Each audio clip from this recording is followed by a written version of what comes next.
എല്ലാവർക്കും നമസ്കാരം. എല്ലാ പ്രിയപ്പെട്ട പ്രേക്ഷകരെയും ശ്രീഭദ്ര ജ്യോതിഷത്തിലേക്ക് സ്വാഗതം ചെയ്യുന്നു. നമ്മൾ 1199 ഇടവമാസത്തെ ഫലങ്ങളാണ് ചർച്ച ചെയ്തുകൊണ്ടിരിക്കുന്നത്. ഇന്ന് നമുക്ക് പുണർദം, പൂയം, ആയില്യം എന്നീ 3 നക്ഷത്രക്കാരുടെ ഇടവമാസ ഫലങ്ങൾ എന്തെല്ലാമാണ് എന്ന് നോക്കാം. ഇതിലെ പുണർദം നക്ഷത്രം എന്ന് പറയുന്നത് മിഥുനക്കൂറിലും കർക്കിടകക്കൂറിലുമായിട്ട് 2 കൂറുകളിലായിട്ടാണ് വരുന്നത്. ആദ്യത്തെ 1/4 ഭാഗം മിഥുനക്കൂറിലും അവസാന പാദം, അവസാനത്തെ 15 നാഴികയിൽ ജനിച്ചവർ കർക്കിടകക്കൂറിലുമാണ് ഉൾപ്പെടുന്നത്. മിഥുനക്കൂറുകാരെ സംബന്ധിച്ചിടത്തോളം മിതമായ ഗുണങ്ങൾ, അതായത് സമ്മിശ്ര ഫലം എന്ന് പറഞ്ഞാൽ പോലും കുറച്ച് പ്രതിസന്ധികളും ബുദ്ധിമുട്ടുകളൊക്കെ നേരിടേണ്ടി വരുന്ന ഒരു കാലഘട്ടമാണ്. മിതമായിട്ടുള്ള ഗുണഫലങ്ങൾ എന്ന് തന്നെ പറയാം. ദൈനംദിന ജീവിതത്തിൽ തടസ്സങ്ങൾ നേരിടുന്ന ഒരവസ്ഥയാണ് ഉള്ളത്. എല്ലാ മേഖലകളിലും ജാഗ്രതയും ശ്രദ്ധയും ആവശ്യമാണ്. വ്യക്തിപരമായിട്ടുള്ള ബുദ്ധിമുട്ടുകളും ഉണ്ടാകാം. അതുപോലെ തൊഴിൽ രംഗത്ത് പരീക്ഷണങ്ങൾ ഉണ്ടാകാം. പ്രതികൂല സാഹചര്യങ്ങൾ പലതും സൃഷ്ടിക്കപ്പെട്ടേക്കാം. എന്നാൽ വിവേകപൂർണമായിട്ട് ചിന്തിച്ച് പ്രവർത്തിക്കുകയാണെങ്കിൽ ഈ വെല്ലുവിളികളെയൊക്കെ നമുക്ക് അവസരങ്ങളാക്കി മാറ്റാനായിട്ട് സാധിക്കും. അതായത് നിലവിലുള്ള പ്രൊഫഷനിൽ നിന്നൊന്ന് മാറേണ്ടി വരുന്നു എന്ന് തോന്നിക്കഴിഞ്ഞാൽ അതിനേക്കാൾ കുറച്ചുകൂടെ ബെറ്റർ പൊസിഷൻസ് കണ്ടുപിടിക്കാനായിട്ട് ശ്രദ്ധിക്കുക. കുറച്ചുകൂടെ മെച്ചപ്പെട്ട ഒരു വ്യാപാരത്തിലേക്ക് നീങ്ങാനായിട്ട് ശ്രദ്ധിക്കുക. മെച്ചപ്പെട്ട ഒരു പ്രവർത്തന മേഖലയിലേക്ക് നീങ്ങാനായിട്ട് ശ്രദ്ധിക്കുക. ശാന്തമായിട്ട് റിയാക്ട് ചെയ്യുക. ഒരിക്കലും മുൻകോപം കൊണ്ടോ എടുത്തുചാട്ടം കൊണ്ടോ പ്രവൃത്തികൾ ചെയ്യരുത്. അത് ദോഷകരമായിട്ട് മാറും. പിന്നെ മറ്റൊരു കാര്യം, മിഥുനക്കൂറിൽപ്പെട്ട ആളുകളെ സംബന്ധിച്ചിടത്തോളം പുണർദം നക്ഷത്രക്കാർ പ്രത്യേകിച്ചും ശ്രദ്ധിക്കേണ്ടത്, ദാമ്പത്യ ജീവിതത്തിൽ ചെറിയ സ്വരച്ചേർച്ചക്കുറവ് ഉണ്ടാകാനുള്ള സാധ്യത വ്യക്തമായിട്ട് തന്നെ ഉണ്ട്. ദമ്പതികൾ തമ്മിൽ ഒരു അനൈക്യം ഉണ്ടാകാനുള്ള സാധ്യതയുള്ള മാസമാണ്. അപ്പോൾ അതുകൊണ്ട് തന്നെ ചിലപ്പം അല്പം മാറി നിൽക്കേണ്ട ഒരു സാഹചര്യം ഉണ്ടായേക്കാം. ചില ആൾക്കാർ ദേശം വിട്ട് മറ്റൊരു ദേശത്തേക്ക് മാറുന്ന അവസ്ഥ ഉണ്ടാകാം. അതുപോലെ തന്നെ കുടുംബത്തിൽ നിന്ന് മാറി നിൽക്കുന്ന സാഹചര്യങ്ങൾ സൃഷ്ടിക്കപ്പെടാം. അതുപോലെ തന്നെ വിലപ്പെട്ട രേഖകൾ നഷ്ടപ്പെട്ടു പോകാതെ ശ്രദ്ധിക്കേണ്ട കാലവുമാണ്. മറ്റുള്ളവരുടെ ഇടപെടലുകൾ ജീവിതത്തിൽ അസ്വസ്ഥത സൃഷ്ടിച്ചേക്കാം. ശത്രു ദോഷം കുറച്ചെങ്കിലുമൊക്കെ അനുഭവപ്പെടുന്ന ഒരു മാസമാണിത്. പുണർദം നക്ഷത്രക്കാരെ സംബന്ധിച്ച് പ്രത്യേകിച്ചും നഷ്ടവും ആരോപണങ്ങളും മറ്റുള്ളവരുടെ ഇടപെടലുകൾ കാരണമുള്ള കുടുംബ സുഖക്കുറവുമൊക്കെ ധാരാളമായിട്ട് ഉണ്ടായേക്കാം. എപ്പോഴും ഈശ്വര വിശ്വാസത്തോടു കൂടി അവർ മുന്നോട്ട് പോവുക. അപ്പോൾ ഇതൊക്കെയാണ് ആ കൂറിൻ്റെ പ്രത്യേകത കൊണ്ട് ഈ വർഷം പുണർദം നക്ഷത്രക്കാർ നേരിടേണ്ടി വരുന്ന ഫലങ്ങൾ.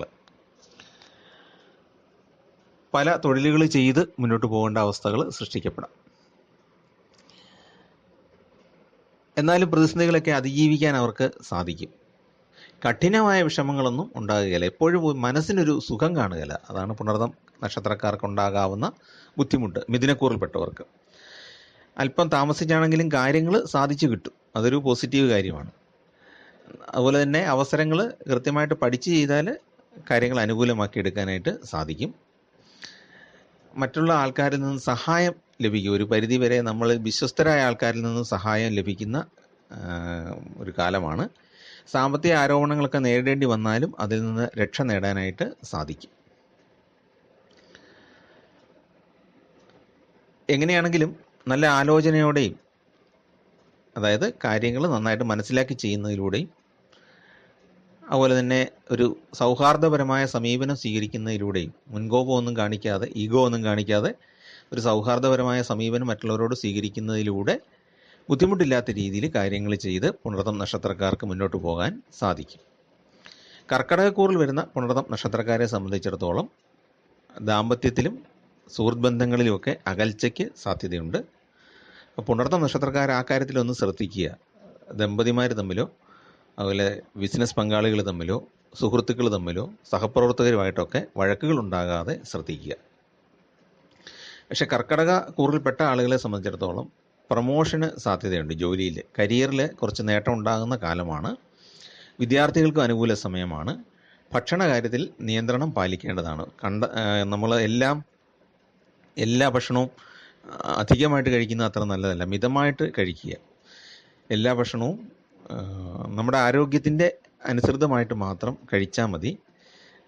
ഓവറായിട്ടും അതുപോലെ തന്നെ ചിട്ട തെറ്റിച്ചൊക്കെയുള്ള ഭക്ഷണം ശരീരത്തിന് ദോഷം ചെയ്യും. വിരുന്നുകാരും അതിഥികളും ഒക്കെ ധാരാളമായിട്ട് വരാൻ സാധ്യതയുള്ള മാസമാണ്. ഗുരുജനങ്ങളുടെ ആശീർവാദം ലഭിക്കാനുള്ള സാധ്യതയുണ്ട്. അപ്പോൾ പുണർതം നക്ഷത്രക്കാർക്ക് അങ്ങനെ ഒരു ഫലമാണ്. ഈ മിഥുന കൂറിൽപ്പെട്ടവർക്കും കർക്കിടകക്കൂറിൽപ്പെട്ടവർക്കും അല്പം വ്യത്യസ്തമായ ഫലങ്ങളാണ് കിട്ടുന്നത്. കർക്കിടകക്കൂറിൻ്റെ പൊതുവായ ഫലങ്ങൾ പറയുമ്പോൾ ആരോഗ്യ പ്രശ്നങ്ങൾ പറയാവുന്നതാണ്. കരിയറിൽ നേട്ടങ്ങൾ പറയാം. കഠിനാധ്വാനത്തിലൂടെ എല്ലാ വെല്ലുവിളികളെയും മറികടക്കാൻ കഴിയും എന്നുള്ളതൊരു പ്രത്യേകതയാണ്. സാമ്പത്തിക നേട്ടമുണ്ടാക്കുന്ന കുറേ കാര്യങ്ങൾ ഈ മാസം ഉണ്ടാകും. പ്രൊമോഷൻ കിട്ടിയതുകൊണ്ടോ അല്ലെങ്കിൽ പുതിയ ഒരു വ്യാപാര മേഖല കണ്ടെത്തുന്നത് കൊണ്ടോ പുതിയ ഒരു സൗഹൃദ ബന്ധത്തിലൂടെ പുതിയ ഒരു ബിസിനസ് അവസരം തുറന്നു വരുന്നതിലൂടെയൊക്കെ നമുക്ക് സാമ്പത്തിക നേട്ടങ്ങൾക്ക് സാധ്യതയുണ്ട്. വ്യാപാരത്തിൻ്റെ മാന്ദ്യമൊക്കെ മാറി കുറച്ചുകൂടെ ഊർജിതമാകും ബിസിനസ് ചെയ്യുന്നവരെ സംബന്ധിച്ചിടത്തോളം. ദീർഘകാലമായിട്ട് മനസ്സിൽ സൂക്ഷിച്ചിരുന്ന പല പദ്ധതികൾക്കും അത് മെറ്റീരിയലൈസ് ചെയ്യാനായിട്ട് അല്ലെങ്കിൽ അത് ഫലത്തിൽ പ്രവർത്തനത്തിൽ കൊണ്ടുവരാനായിട്ട് സാധിക്കും. പുതിയ സംരംഭങ്ങൾ ആരംഭിക്കാനും ഈ മാസം സാധിക്കും. വിദേശ യാത്രകൾക്ക് സാധ്യതയുണ്ട്. കർക്കിടക കൂറിൽപ്പെട്ടവർക്ക് വിദേശത്ത് താമസിക്കാനായിട്ട് അവസരങ്ങളുണ്ടാകും.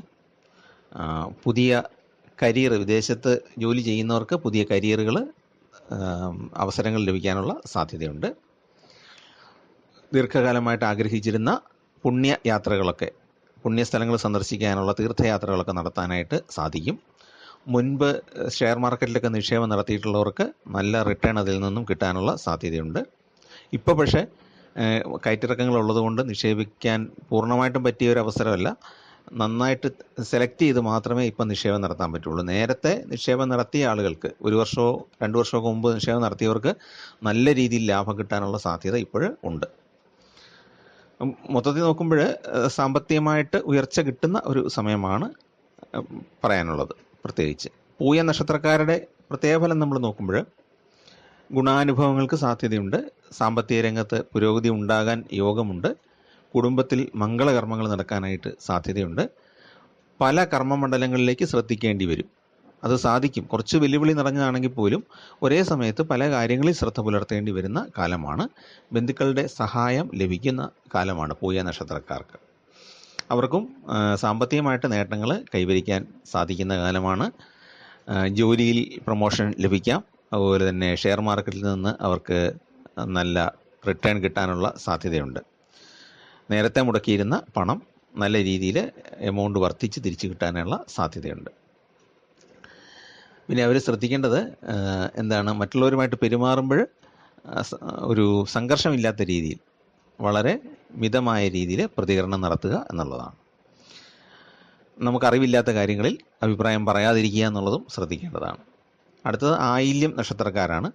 ആയില്യം നക്ഷത്രക്കാരെ സംബന്ധിച്ചിടത്തോളം ഉന്നത വിദ്യാഭ്യാസം ആഗ്രഹിക്കുന്നവർക്ക് അതിനുള്ള അവസരം വന്നു ചേരുന്നതാണ്. വിദ്യാർത്ഥികളെ സംബന്ധിച്ചിടത്തോളം സാഹിത്യരംഗത്തും കലാരംഗത്തും പ്രവർത്തിക്കുന്നവർക്ക് നല്ല നേട്ടം കിട്ടുന്ന കാലമാണ്. പുസ്തകങ്ങളൊക്കെ അടിച്ച് പ്രസിദ്ധീകരിക്കുന്നവർക്ക് ഈ മാസം അത് പബ്ലിഷ് ചെയ്യാനൊക്കെ സാധിക്കും. ഉന്നത വ്യക്തികളിൽ നിന്നും സഹായം ലഭിക്കും. പുസ്തകങ്ങളിലൊക്കെയാണ് അവതാരിക എഴുതാനൊക്കെ നല്ല വ്യക്തികളിൽ നിന്ന് തന്നെ എഴുതി വാങ്ങിക്കാനായിട്ട് സാധിക്കും. പിന്നെ വ്യാപാരത്തിലൊക്കെ സാമാന്യം നല്ല ലാഭം കിട്ടാനുള്ള യോഗമുണ്ട്. പക്ഷേ അസൂയാലുക്കളായ ആൾക്കാരുടെ പ്രവൃത്തികൾ മനസ്സിനും വിഷമം സൃഷ്ടിക്കും. അതുപോലെ തന്നെ നമ്മുടെ പ്രവർത്തന രംഗത്ത് ചെറിയ ചെറിയ തടസ്സങ്ങൾ സൃഷ്ടിച്ചുകൊണ്ടിരിക്കും. നമുക്കതിനെയെല്ലാം വെട്ടിനിരത്തി മുന്നോട്ട് പോകാൻ സാധിക്കും എന്നുള്ളത് ആയില്യം നക്ഷത്രക്കാർക്കുള്ളൊരു അനുഗ്രഹമാണ്. എങ്കിൽ പോലും അസൂയാലുക്കളുടെ പ്രവർത്തനം അവരെ ശല്യപ്പെടുത്തിക്കൊണ്ടിരിക്കും എന്നുള്ളത് ഈ മാസത്തെ ഒരു പ്രത്യേകതയാണ്. രോഗങ്ങളിൽ നിന്നും നല്ലൊരു പരിധിവരെ മുക്തി ലഭിക്കുന്ന ഒരു കാലഘട്ടവുമാണ് 1199 ഇടവ മാസം. അപ്പോൾ ആയില്യ നക്ഷത്രക്കാരെ സംബന്ധിച്ച് ജോലി ഇരിക്കുന്നവർക്ക് കരിയറിൽ പുരോഗതിക്ക് സാധ്യതയുണ്ട്. സാമ്പത്തിക നേട്ടങ്ങൾക്ക് സാധ്യതയുണ്ട്. വൻതോതിലല്ലെങ്കിലും ഒരു മിഡിൽ ലെവലിൽ, ഒരു മീഡിയം ലെവലിലുള്ള മധ്യ രീതിയിൽ നമുക്ക് സാമ്പത്തിക നേട്ടങ്ങൾക്ക് സാധ്യതയുണ്ട്. വലിയൊരു ലോട്ടറി കിട്ടുന്ന പോലെ വലിയൊരു തുകയൊന്നും കിട്ടുകയില്ല. എങ്കിലും നേരത്തെ ലഭിക്കാനുണ്ടായിരുന്ന അരിയറോ അല്ലെങ്കിൽ നമ്മൾ നേരത്തെ കടം കൊടുത്ത പണം തിരിച്ചു കിട്ടുകയോ അങ്ങനെയൊക്കെയുള്ള ഏതെങ്കിലുമൊക്കെ രീതിയിൽ എമൗണ്ടുകൾ കയ്യിലേക്ക് വന്നു ചേരാം. വലിയൊരു ഭാഗ്യാനുഭവം എന്ന് നമുക്ക് പറയാൻ പറ്റില്ല. കുറച്ച് വെല്ലുവിളികളൊക്കെ ഉണ്ട്. എന്ത് നേരിടാൻ കഴിയുന്ന ഒരു കാലഘട്ടമാണ് ആയില്യം നക്ഷത്രക്കാർക്ക്. അപ്പോൾ ഇതാണ് നമുക്ക് പുണർതം, പൂയം, ആയില്യം ഈ 3 നക്ഷത്രക്കാരുടെ ഫലമായിട്ട്, ഇടവമാസത്തെ ഫലമായിട്ട് നമുക്ക് ഈ ഇപ്പം പറയാൻ കഴിയുന്നത്. പൂർണ്ണമായിട്ടും നല്ല ഫലങ്ങളല്ല എന്നുള്ളത് ശ്രദ്ധിക്കുക. പക്ഷേ എല്ലാം കൈകാര്യം ചെയ്യാൻ പറ്റും. പുണർതം നക്ഷത്രക്കാരാണ് അല്പം കൂടുതൽ ശ്രദ്ധിക്കേണ്ടത്. അപ്പോൾ പുണർതം നക്ഷത്രക്കാർ അവരുടെ വിശ്വാസം അനുസരിച്ചുള്ള വഴിപാടുകൾ ചെയ്യുക, ദാനധർമ്മങ്ങൾ ചെയ്യുന്നത് നല്ലതാണ്. നമ്മുടെ ഉപയോഗപ്രദമായ വസ്തുക്കൾ, നമുക്കിപ്പോൾ ആവശ്യമില്ലാത്തതും എന്നാൽ മറ്റുള്ളവർക്ക് ഉപയോഗിക്കാൻ കഴിയുന്നതുമായ വസ്തുക്കളൊക്കെ ദാനം ചെയ്യുക, ധാന്യങ്ങളൊക്കെ ദാനം ചെയ്യുക, വസ്ത്രം ദാനം ചെയ്യുക, ഇതൊക്കെ നല്ലതാണ്. പാവപ്പെട്ട ആളുകളെ സഹായിക്കുക. ദാനം ചെയ്യുന്നതൊക്കെ എല്ലാ മതക്കാർക്കും എല്ലാ വിശ്വാസികൾക്കും ചെയ്യാവുന്ന കാര്യമാണ്. എല്ലാ പുരാണങ്ങളിലും പറഞ്ഞിട്ടുണ്ട് ദാനധർമ്മങ്ങളുടെ ഗുണത്തെപ്പറ്റി. അന്നദാനമാണ് ഏറ്റവും മഹത്തായ ദാനം. അപ്പോൾ അത് ചെയ്യുക. പിന്നെ മഹാദേവന് വഴിപാട് ചെയ്യുക, മഹാവിഷ്ണുവിന് വഴിപാട് ചെയ്യുക. അർച്ചന ചെയ്താൽ മതി, അതിൽ നിന്ന് തന്നെ നല്ല ഫലം ലഭിക്കുന്നതാണ്. പൂയം നക്ഷത്രക്കാരും മഹാദേവനും മഹാവിഷ്ണുവിനും വഴിപാടുകൾ ചെയ്യുക. കുടുംബദേവതയ്ക്ക് വഴിപാട് ചെയ്ത ശേഷം പുതിയ സംരംഭങ്ങളിലേക്ക് കടക്കുക. ആയില്യം നക്ഷത്രക്കാർ സർപ്പദൈവങ്ങൾക്ക് കൂടെ വഴിപാട് ചെയ്യണം. മഹാദേവനും സർപ്പദൈവങ്ങൾക്കും വഴിപാട് ചെയ്യണം. സർപ്പദൈവങ്ങൾക്ക് പ്രത്യേകമായിട്ടൊരു ആയില്യ പൂജയോ അല്ലെങ്കിൽ ഒരു നൂറും പാലും ഒക്കെ സമർപ്പിക്കുന്നത് വളരെ നല്ലതാണ്. പ്രത്യേകിച്ച് വ്യാപാരമൊക്കെ പുതുതായിട്ട് തുടങ്ങുന്നതിന് മുമ്പ് സർപ്പത്തിനൊരു വഴിപാട് കൊടുത്തിട്ട് മാത്രം അത് തുടങ്ങാനായിട്ട് ശ്രദ്ധിക്കുക. സാധാരണ മറ്റ് പ്രവർത്തനങ്ങളിൽ മുഴുകുന്ന ആൾക്കാർ സർപ്പത്തിന് മഞ്ഞൾപ്പൊടി സമർപ്പിക്കുകയോ അല്ലെങ്കിൽ പട്ട് സമർപ്പിക്കുകയോ ഒക്കെ എന്തെങ്കിലും ഒരു ചെറിയ ഒരു വഴിപാട് ചെയ്തിട്ട് എന്തെങ്കിലും ഒരു ദ്രവ്യം സമർപ്പിച്ചിട്ട് അവർ പ്രാർത്ഥനയോടുകൂടി മുന്നോട്ട് പോവുക. അവർക്ക് എല്ലാ അനുഗ്രഹങ്ങളും ലഭിക്കുന്നതാണ്. അപ്പോൾ ഈ 3 നക്ഷത്രക്കാർക്കും ദാനധർമാദികളിൽ ഏർപ്പെടുന്നത് ഏറ്റവും നല്ലതാണ്. വെല്ലുവിളികളെ നേരിടാനായിട്ട് ഒരുപാട് ശക്തി നൽകുന്ന ഒരു കാര്യമാണ്. അതായത് നമ്മുടെ പുണ്യം ഒരുപാട് വർദ്ധിപ്പിക്കുന്ന ഒരു കാര്യമാണ് ദാനധർമ്മങ്ങൾ. അർഹിക്കുന്ന ആൾക്കാർക്ക് ദാനം ചെയ്യുക. ഭക്ഷണം നമ്മൾ കൊടുക്കുന്ന ഭക്ഷണമായിട്ട് തന്നെ വാങ്ങിച്ചു കൊടുക്കുക, അല്ലെങ്കിൽ നമ്മൾ പ്രിപ്പയർ ചെയ്ത് അന്നദാനമായിട്ട് തന്നെ കൊടുക്കുക. ചോറും പൊതിയായിട്ടോ അങ്ങനെ ഏതെങ്കിലും രീതിയിൽ. പണം കൊടുത്ത് മറ്റുള്ളവരെ സഹായിക്കുക എന്ന് പറയുന്നത് വെറും താൽക്കാലികമാണ്. കാരണം ആ പണം കിട്ടുമ്പോഴുള്ളൊരു കാര്യമേ ഉള്ളൂ. നാളെയും അത് പ്രതീക്ഷിച്ചുകൊണ്ടിരിക്കും. നമുക്ക് അന്നമായിട്ട് തന്നെ കൊടുക്കാൻ പറ്റുമെങ്കിൽ അതാണ് ഏറ്റവും നല്ലത്.